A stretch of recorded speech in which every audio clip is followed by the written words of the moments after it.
La batalla de las Termópilas. Un combate pendiente desde hacía una década. El persa Aqueménida era el imperio más grande que se conocía en el mundo antiguo.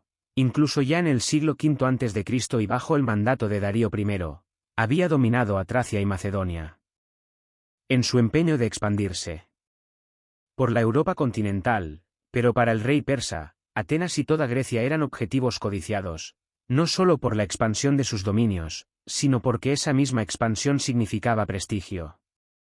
Este imperio se gobernó como una empresa familiar, de acuerdo con lo señalado por el catedrático Tony Spofford, autor de una nueva historia del mundo clásico en el año 491 a.C.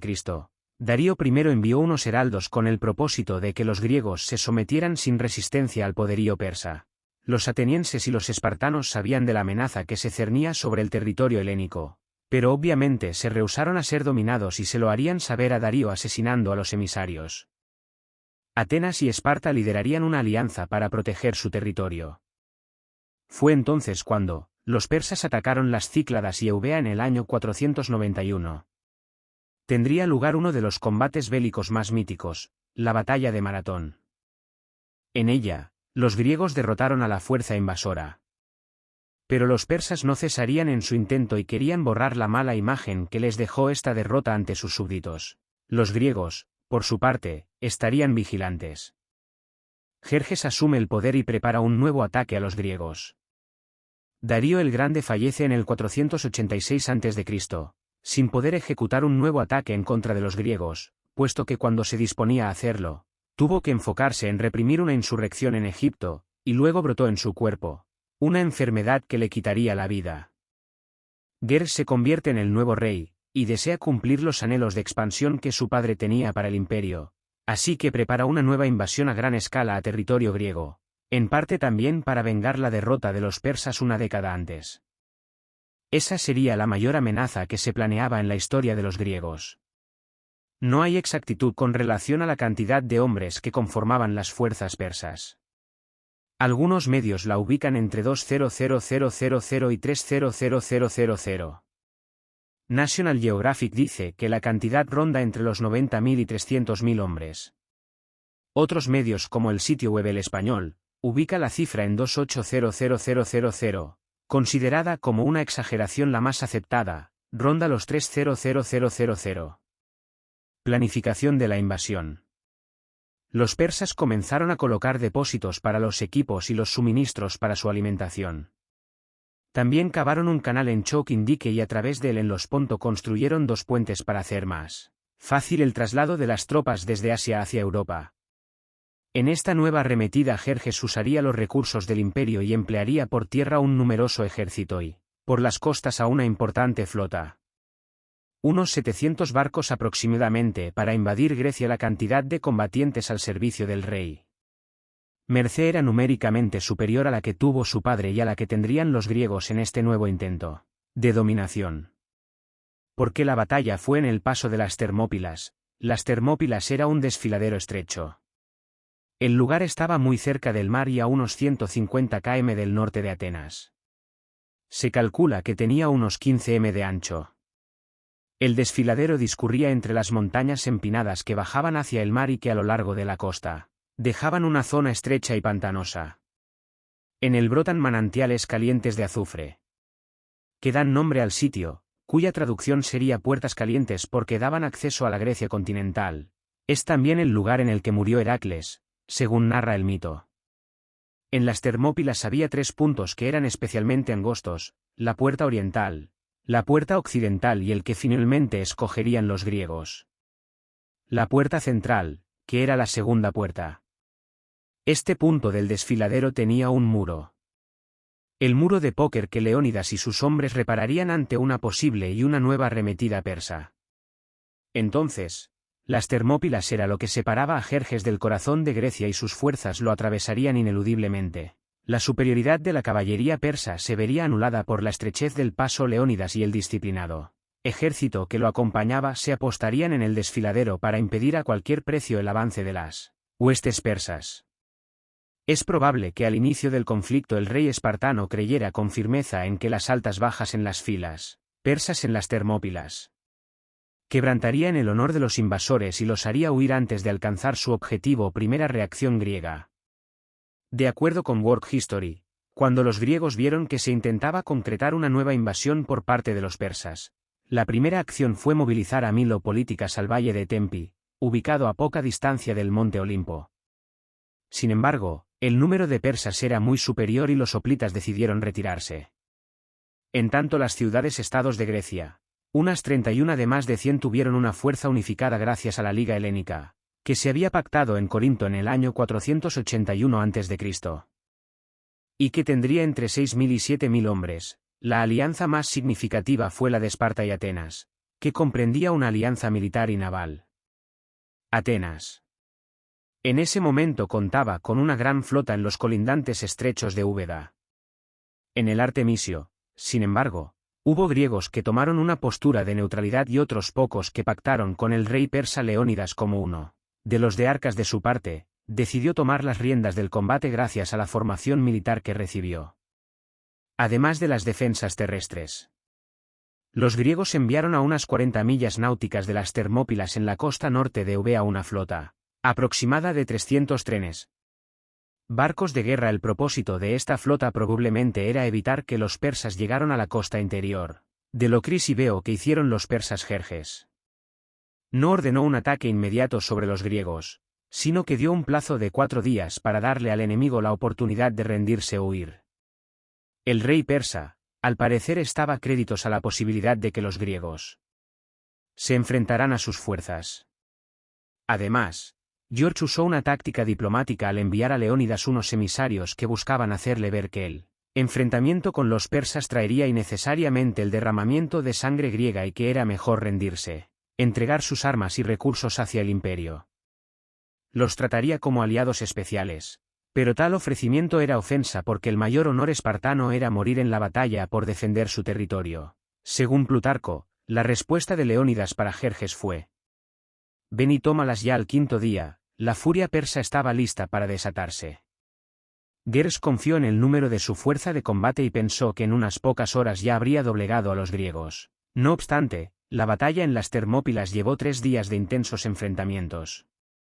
Los persas sabían bien que si las fuerzas griegas atacaban sería bajo la dirección de los espartanos. Con el entrenamiento militar que recibían desde pequeños en él, la coge la batalla de las Termópilas. Este combate se desarrolló durante la Segunda Guerra Médica. En el día 1 de la batalla propiamente dicha, el rey persa primero envió a las tropas del ejército imperial con la intención de abrumar y capturar a las huestes enemigas y llevarlas ante Jerjes, y así despejar el paso. Sin embargo, estas tropas no cumplieron el propósito porque la infantería persa tenía armas de ataque y de defensa menos resistentes en comparación con las de su enemigo. Eso sin contar que con las condiciones de las Termópilas, beneficiaban a los helénicos. Los griegos se habían colocado en el punto más estrecho de las Termópilas. De ti combatieron usando la formación en falange en combinación con una movilidad disciplinada que les permitía evadir las flechas persas con sus escudos de bronce usando sus largas lanzas. Así se reemplazaban oportunamente en el ataque de primera línea. Esto fue lo que en un inicio les permitió superar el tamaño y resistencia de las armas de los persas. En el día 2 de combate, el rey persa enviaría a los inmortales el regimiento de élite persa, pero las estrategias griegas seguirían siendo devastadoramente efectivas. Y la carnicería en las filas persas iba en ascenso, en tanto que era menor la cantidad de caídos en las filas griegas. El ver tantos decesos entre sus hombres hizo que Jerjes fuera presa fácil de la desesperación. El armamento persa constaba de escudos de mimbre ligero, hachas de guerras, arcos compuestos, dagas largas y lanzas cortas, pero tal armamento no resultó efectivo para derrumbar la muralla de escudos de bronce que mantenía a los griegos, y la destreza que tenían usando las lanzas largas, mientras estaban protegidos con sus cascos. Un golpe de suerte para los persas, pese a la ventaja griega. Las cosas tomaron un giro de 180 y pondrían la balanza a favor de los persas. Efialtes, un traidor de las filas griegas, visitó a Jerjes al final del 2.º día de la contienda y pactó con el rey del imperio para darle la clave de la victoria a cambio de una recompensa que, por cierto, nunca recibió. El trato consistía en guiar a los persas por una ruta alternativa. El camino de Anaya para esquivar las fuerzas griegas, rodearlas y sorprenderlas por la retaguardia Efialtes. Estaba resentido con Leónidas porque éste le negó la posibilidad de combatir en las filas griegas debido a su deformidad física, pero un contingente de focios pondría a Leónidas al tanto de la traición y al rey espartano decidió ordenarle a la mayor parte de sus fuerzas que se retirara y solo se quedó con una pequeña cantidad de hombres. Lo sucedido colocaba nuevamente a los persas en una posición ventajosa. No obstante, las intenciones del rey espartano era lograr la retirada de la mayor parte del ejército griego y evitar una persecución por parte de la caballería persa. De esa manera, los guerreros helénicos podrían organizarse para lo que luego sería la batalla naval de Salamina y la batalla de Platea. El rey espartano se quedó en compañía de sus soldados espartanos y también de tebanos porque no confiaba en estos últimos y temió que pudieran aliarse con los persas. También quedaron varios hombres testigos entre sus filas. Así, el rey cumplía con su deber como militar de Esparta y daba importancia a lo presagiado por el oráculo de Delfos para evitar el saqueo de Esparta por parte de los persas. Leónidas y sus soldados con mantos de color escarlata fueron rodeados por las fuerzas enemigas y entonces el rey espartano terminó de comprender que su final estaba cerca. Leónidas perdería allí la vida tras dejar la posición defensiva y salir a campo abierto junto a sus combatientes, buscando el desenlace definitivo. Moriría así el rey como un soldado. Pero también nacía la leyenda, sus camaradas devastados por su muerte, siguieron luchando con la fuerza de quien lo arriesga todo y tenía la intención de recuperar el cuerpo de su rey. Pero ante la aparición de los inmortales, tuvieron que resguardarse detrás del muro de póker, ya sin un rey que los orientara ante la maniobra de los invasores. Era inevitable que los griegos que quedaban en las Termópilas comenzaran a formar parte de las cifras rojas tras la lluvia de flechas persas que caían sobre ellos. De acuerdo con Heródoto, de los 300 espartanos, 298 dieron su último aliento en la batalla. Aristodemo y Pancitas fueron los dos sobrevivientes. El primero tenía un ojo afectado y estaba siendo atendido en el pueblo de Alpleno. El segundo fue a Tesalia para poner al tanto a sus coterráneos de la situación, aunque cuando llegó los persas ya habían concretado el desastre. Jerjes y su aún numerosa fuerza avanzaban y habían saqueado Atenas, mientras que otras polis se sometieron a su dominio. Los griegos perdieron la batalla de las Termópilas y en parte se debe a que les faltó sus refuerzos. Porque en realidad no fueron solo 300 espartanos. Sería verdaderamente épico que Leónidas únicamente haya tenido la ayuda de 300 hombres para enfrentar a la numerosa fuerza persa. Sin embargo, y de acuerdo con los datos históricos, esto no fue así, pues recordemos que también quedaron tebanos y testigos cuando se dio el combate con las fuerzas enemigas después de que los persas tomara la ventaja gracias a la ayuda de Fialtes. La alianza griega hizo que el rey espartano comandara a 300 soldados espartanos. Milpites Focenses 2120 Arcadius 1000. Locrio 700 testigos 400 corintios 400 tebanos 200 hombres de Fliunte y 80. Misenos, incluso y a pesar de la desconfianza de los griegos, los beocios enviaron también algunos escuadrones para enfrentar a los invasores. Todas estas son cantidades aproximadas, pues a pesar de que el total de hombres daría un poco más de 6.200, muchos historiadores difieren con la totalidad de combatientes griegos. Por ejemplo, Heródoto los totalizó en 5.200, mientras que en el siglo I después de Cristo, Diodoro Sículo afirmó que la suma alcanzaba los 7.400 hombres en el siglo II después de Cristo. Pausanias dijo que fueron 11.200, quizás se le da crédito solo a los 300 espartanos, porque Esparta era la ciudad de estado con los mejores combatientes de toda Grecia.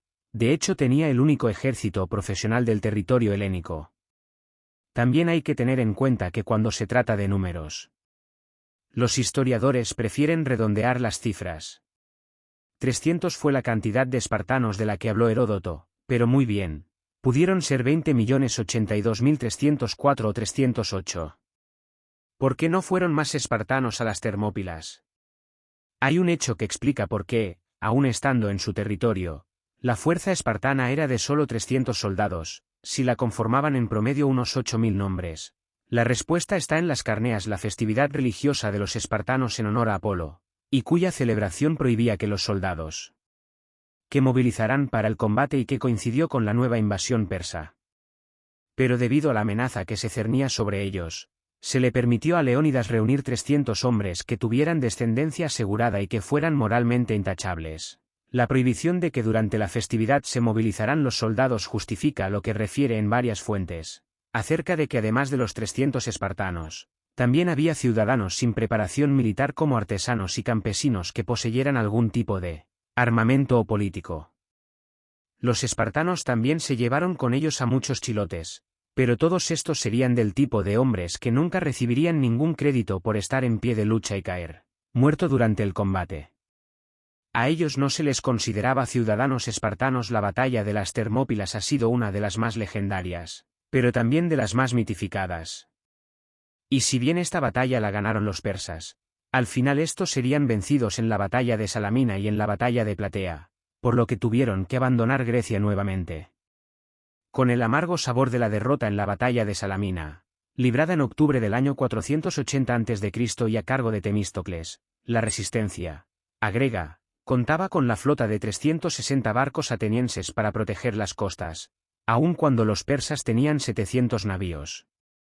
En cuanto a las Termópilas, ya no es aquel desfiladero angosto que alguna vez fue testigo del sacrificio de Leónidas y de la muerte de tantos persas y griegos, ya que el río Esperqueo, que se halla debajo del desfiladero.